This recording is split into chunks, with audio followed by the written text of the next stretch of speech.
आपने गीजर ठीक नहीं करवाया क्या? अरे हाँ, मैं बताना भूल गई। अरे वो मिस्त्री आया था, कह रहा था कि इसमें बहुत खर्चा है, तो इसे ठीक कराने से बढ़िया है कि नया ही ले लो। अच्छा, तो नया ले लो ना फिर। कैसे ले ले बेटा, घर की हालत तुझे पता नहीं क्या। तेरे पापा की पेंशन पर ही तो पूरा घर चलता है। कहीं ऐसा ना हो कि गीजर के चक्कर में रोटी खाने के भी लाले पड़ जाए। अरे यार, पर इतनी ठंड में मैं नहाऊं कैसे अब? चिंता मत कर, मैं तेरे लिए गैस पर पानी गर्म कर देती हूँ। अपनी माँ लाजवंती की बात सुनकर शुभांगी ने नाक भौंसी कोड़ ली। फिर कुछ देर बाद रसोई में, माँ वैसे अपनी ये मिक्सी कितनी पुरानी होगी? कम से कम 12 साल तो हो ही गए। हाँ तो इसे अब बदलो ना माँ, कब तक इसके प्राण लेती रहोगी? चुप कर, सही तो चल रही है, और मुझे कौन सा इसमें चट्टाने पीसनी है। तू ज्यादा चू चपड़ मत किया कर, समझी? जब तेरी शादी हो जाएगी ना, तब देखूंगी कि तू अपने ससुराल में कितना नया और बढ़िया सामान लगवाती है। हाँ हाँ देख लेना, और आप जब मेरे घर आओगी ना, तब देखना आपको सब कुछ टिप टॉप मिलेगा एकदम। ऐसे थोड़ी कि नहाने जाओ तो गीजर खराब, खाना बनाओ तो मिक्सी खराब, और कहीं जाओ तो मोटरसाइकिल खराब। अब इसमें मोटरसाइकिल कहाँ से आ गई है? तेरे पापा की मोटरसाइकिल तो एकदम ठीक चल रही है। हाँ, पर वो भी आपकी जितनी पुरानी हो चुकी है। देखना एक दिन कहीं रास्ते में राम राम ना बोल दे। अरे शुभ शुभ बोल पगली कहीं की। शुभांगी अपने माता पिता की इकलौती संतान थी और स्वभाव से कुछ नकचड़ी भी थी। ऐसे ही कुछ दिन बाद, शुभांगी, ओ शुभांगी। हाँ माँ बताओ। ये ले, आ गया तेरा नया गीजर, अब नहा जितना नहाना है। अरे वाह, ये हुई ना बात। अच्छा, नई मिक्सी तू अभी पिटेगी की बाद में? बाद में। ऐसे कुछ और साल बीत गए। शुभांगी की शादी किशन नाम के लड़के से हो गई, और शादी के दिन, देख शुभांगी मेरी बात ध्यान से सुन, तेरे ससुराल वाले बहुत अच्छे हैं।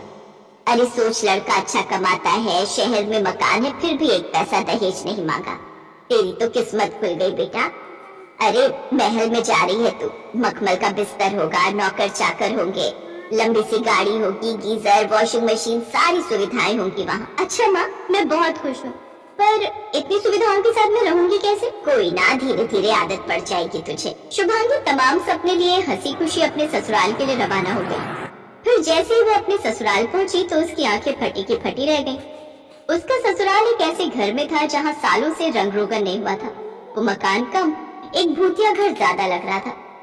बेचारी शुभांगी चुपचाप अपने ससुराल के अंदर आई तो वहाँ खूब अंधेरा था। आ गई बेटी, आज से ये तेरा ही घर है। आजा बेटा, अंदर आजा। थोड़ा ध्यान से आना बेटा, वो लाइट नहीं है ना। पर माँ, इन्वर्टर कहाँ है? इन्वर्टर की बैटरी तो तेरे चाचा ले गए। कह रहे थे कि वो पूरे 15 किलो की है, तो वो धान तोड़ रहे हैं उससे। वैसे भी वो तो खराब ही पड़ी थी ना, तो मैंने सोचा बैटरी किसी काम में तो आ जाए, है ना। अपनी सास लीलावती की बात सुनकर शुभांगी के चेहरे की हवाइयाँ उड़ गई। लीलावती उसका हाथ पकड़कर उसे उसके कमरे तक ले जाने लगी। घूंघट निकाले शुभांगी बस अंदाजे से चल रही थी कि तभी उसका सिर दरवाजे से टकरा गया जो टूटा हुआ था। ओहो, तुझे कितनी बार कहा किशन इस दरवाजे को ठीक करा ले, पर तू मेरी सुनता ही नहीं। माँ, वो 6 महीनों से टूटा पड़ा है, और आपने कब कहा मुझसे? चुप कर, बहुत बोलता है तू। बहू आराम से आना। हाँ जी जी मम्मी जी। शुभांगी ने अपने कमरे को ध्यान से देखा। सुहागरात के लिए कमरे में सजावट के तौर पर 2 प्लास्टिक के छोटे छोटे गमले रखे थे, और बेड के पास जमीन पर एक चादर पड़ी हुई थी। अरे लगता है ये चादर यहाँ किसी ने गलती से बिछा दी, मैं इसे उठाकर रख देती हूँ। अच्छा एक बात सुनिए जी। हाँ हाँ कहो ना। ये दरवाजा तो टूटा हुआ है, तो फिर आप समझ गए ना। किशन ने अपनी पूरी ताकत लगाकर दरवाजे को उठाया और उसे बंद कर दिया।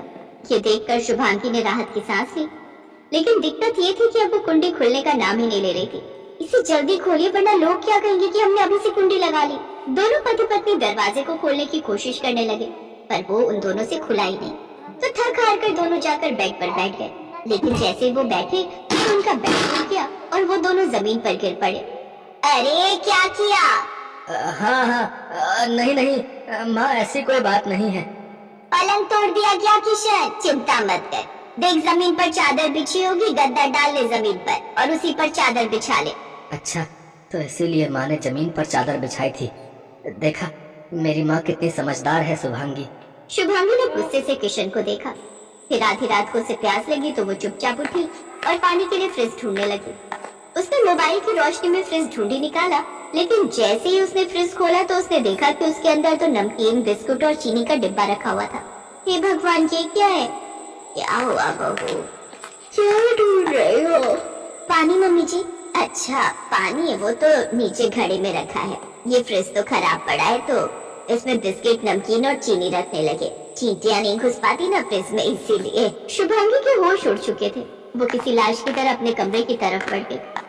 अब उसके मन में कोई उत्साह नहीं था और ना ही कोई उमंग थी। फिर अगली सुबह, मम्मी जी ये गैस नहीं जल रही। अरे वो सिलेंडर खत्म हो गया तो तुम चूल्हे पर ही बना लो चाय। वैसे चूल्हे पर बढ़िया स्वाद आता है चाय में, है ना किशन? हाँ माँ, हम तो रोज ही पीते हैं। इसी तरह शुभांगी ने चूल्हे पर चाय बनाई। फिर जब वो नहाने गई तो उसने बाथरूम से ही आवाज लगाई, मम्मी जी ये गीजर कैसे ऑन होगा? अरे अरे वो गीजर नहीं है, वो तो गीजर का बस खोखा है। उसके अंदर देख साबुन, तेल, शैम्पू सब रखा है। दरवाजे के पीछे देख, वहाँ पानी गर्म करने वाला लट्टू रखा है। बस तार जोड़कर उसे बाल्टी में डाल दे, पानी झट से गर्म हो जाएगा बेटा। शुभांगी किसी तरह नहा धोकर बाथरूम से बाहर आई तो उसने बड़ी हिम्मत करके अपनी सास से पूछा, माँ जी वॉशिंग मशीन कहाँ है, कपड़े धोने हैं। अरे क्या 3-4 कपड़ों के लिए मशीन चलाएगी, वही बाथरूम में हाथ से धो ले। जी पर डिटर्जेंट कहाँ रखा है? वो देख, वो वॉशिंग मशीन रखी है ना, उसका ढक्कन खोल, उसी के अंदर रखा है सारे साबुन, ब्रश। और सुन बेटा, उसमें से बर्तन धोने का साबुन भी निकाल लेना, खत्म हो रहा है। शुभांगी को अब खुद से ज्यादा तरस अपने ससुराल वालों पर आ रहा था। फिर उसे अचानक अपनी माँ की बात याद आई। कोई बात नहीं, धीरे धीरे आदत हो जाएगी। अपनी माँ की बातें याद कर शुभांगी ने अपना माथा पीटा और वहाँ से चली गई।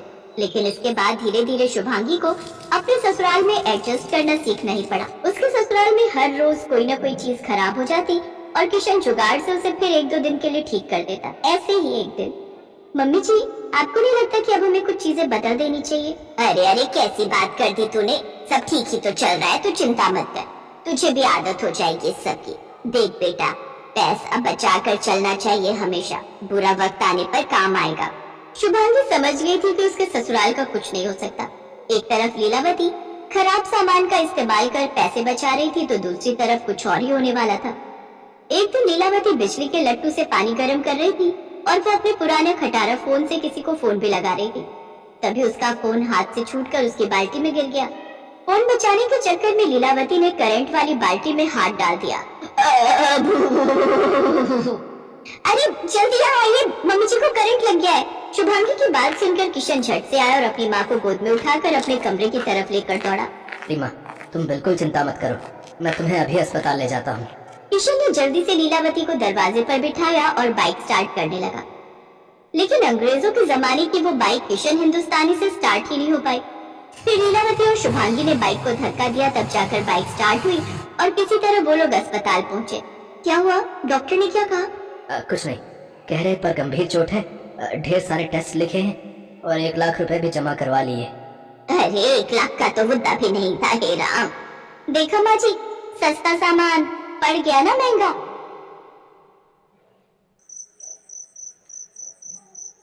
ओहो, अब और नहीं रुका जा रहा, चली जाती हूँ बाहर, कोई तो बता ही देगा कहाँ है बाथरूम। ये सोचकर नई नवेली दुल्हन कला अपने छोटे से कमरे से बाहर निकली और फिर बाहर आते ही अपनी सास करुणा से जा टकराई। अरे कौन है? जी माँ जी मैं हूँ, माफ कीजिएगा, वो घूंघट की वजह से आपको देख नहीं पाई। अरे पर कमरे से बाहर निकलने की जरूरत क्या थी? चल अंदर चल, बाहर सारे मर्द बैठे हैं। माँ जी वो मुझे बाथरूम। अपनी बहू की पूरी बात सुने बिना ही करुणा उसे वापस कमरे में धकेल लाई और फिर, चोरी, तुझे रत्ती भर भी शर्म ना है, बाहर सारे मर्दों के सामने क्या बोले जा रही थी? माँ जी मुझे बाथरूम जाना है, बस वही पूछ रही थी कि कहाँ। क्या कहा? यहाँ ये घर के पीछे खेत में चली जा। वैसे तो यहाँ सारी औरतें दिन छिपे ही जाती हैं, लेकिन अब तुझ में सबर ही नहीं तो चली जा भी, पर याद रहे घूंघट जरा भी ऊपर नहीं होना चाहिए। माँ जी पर खेत में? हाँ तो घर के आंगन में जाएगी क्या? माँ जी घर में बाथरूम नहीं है क्या? छी छी छी छी, घर के अंदर ये सब करने की गंदी आदत तुम शहरी लोगों की होगी, पर यहाँ गांव में हम बहुत साफ सफाई से रहते हैं, समझी? ये कहकर करुणा वहाँ से चली गई और फिर कला बड़ी हिम्मत करके घर के पीछे के रास्ते से खेत की तरफ गई। उस दिन तो किसी तरह कला ने काम चला लिया, लेकिन फिर अगले दिन, सुनो जी, यहाँ हमें गांव में कितने दिन रहना होगा? अरे कल ही तो आई हूँ, मुझे लगा था कि तुम्हें गांव पसंद आएगा। अब गांव तो अच्छा है पर यहाँ की कुछ चीजें ठीक नहीं है। जैसे कि घर में एक बाथरूम तक नहीं है, हल्का होना हो या फिर नहाना धोना हो, सूरज उगने से पहले सारी औरतों को तालाब पर जाना पड़ता है, और फिर एक ही तालाब में इंसान भी जानवर भी। ओहो, और मुझे ये बताओ, ये फर्श पर गोबर की लिपाई अब कौन करता है? बदबू से दिमाग खराब हो गया मेरा तो।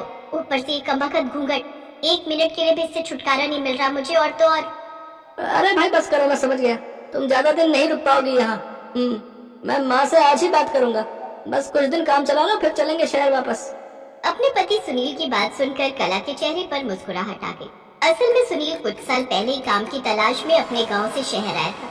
एक फैक्ट्री में दवाइयों की पैकिंग के काम में लग गया और इसी बीच उसकी मुलाकात कला से हुई। कला सुनील के दोस्त राजेश की छोटी बहन थी। सुनील को कला पहली ही नजर में पसंद आ गई और इस तरह कला सुनील की पत्नी बनकर अपने ससुराल आ गई। लेकिन यहाँ से निकल पाना अब उसके लिए बहुत मुश्किल था। हाँ हाँ ले जाओ भाई, यहाँ सब संभालने के लिए ये बुढ़िया तो है ही। जैसे जीवन भर संभालती आई है वैसे ही आगे भी संभाल लेगी। ऐसा क्यों बोल रही हो माँ? कला मेरी बीवी है, वो तो मेरे साथ ही जाएगी ना।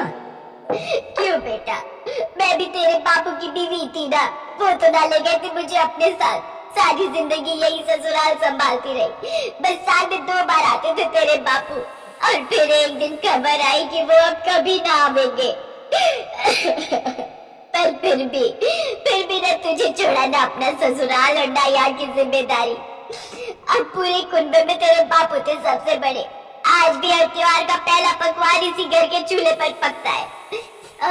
सोचा था बहू आ जाएगी तो थोड़ा आराम मिल जाएगा, पर नहीं, मेरे नसीब में कोई सुख कहाँ। नहीं माँ, ऐसा मत कहो, मैं कला से बात करता हूँ। दरवाजे की ओट में खड़ी कला पहले ही सब कुछ सुन चुकी थी और ये भी समझ चुकी थी कि फिलहाल उसे ससुराल में ही रहना होगा। उसने सुनील से कोई बहस नहीं की और उसे अकेले ही शहर जाने दिया। बहू, शाम को मोहन चाचा और उनका पूरा परिवार आएगा। हमारी थोड़ी लाज रख लेना उनके सामने। ये जो घड़ी घड़ी घूंघट सिर से सरक जाता है ना, उसे थोड़ा संभाल लेना। और हाँ, शाम को जरा बढ़िया से खाना बनाना और मीठे में हलवा जरूर बनेगा। करुणा अपने आदेश सुनाकर चली गई और बेचारी कला दिन का काम निपटाकर फौरन ही रात की तैयारी में जुट गई। चूल्हे पर इतने सारे लोगों के लिए रोटियां सेकते सेकते उसकी हालत खराब हो गई। और मजाल है जो करुणा ने उसका जरा भी हाथ बटाया हो।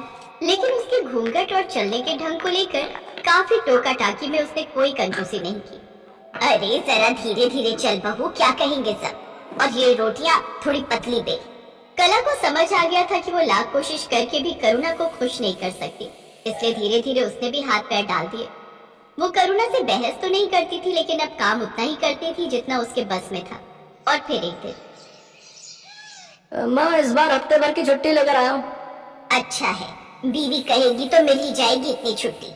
माँ के कहे से तो 3 दिन भी नहीं रुका कभी। ओहो माँ, ऐसी बात नहीं है। असल में इस बार ठीक ठाक पैसा जोड़ के लाया हूँ, तो सोच रहा हूँ कि पूरे घर में फर्श पड़वा देता हूँ और आंगन के बाहर एक छोटा सा बाथरूम भी। ना, कोई जरूरत नहीं है, ये सब फालतू खर्चे हैं। यहाँ सब ठीक है। नहीं माँ, ये सब जरूरी है।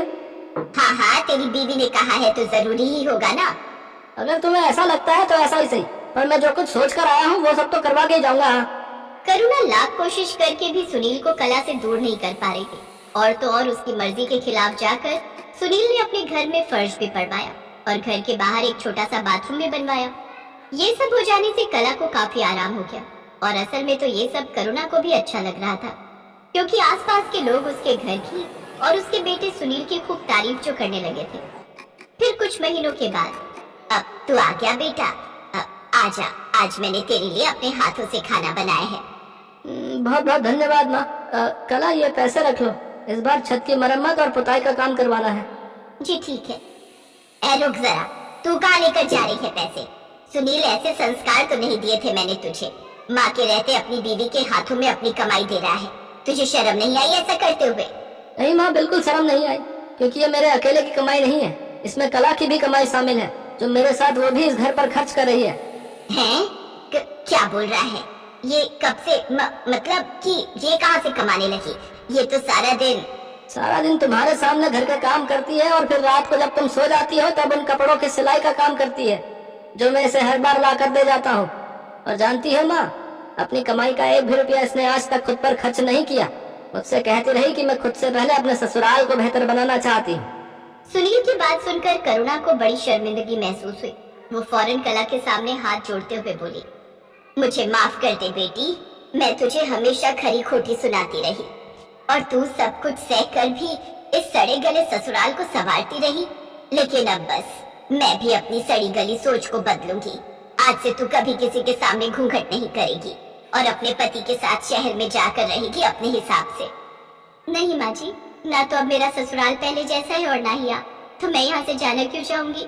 हाँ माँ, अब कोई कहीं नहीं जाएगा। अब से मैं हर हफ्ते शहर जाकर ऑर्डर पर कपड़े लेकर आऊंगा, जिन्हें सिलने के काम में हम दोनों कला की मदद करेंगे। मैंने पूरा हिसाब लगा लिया है।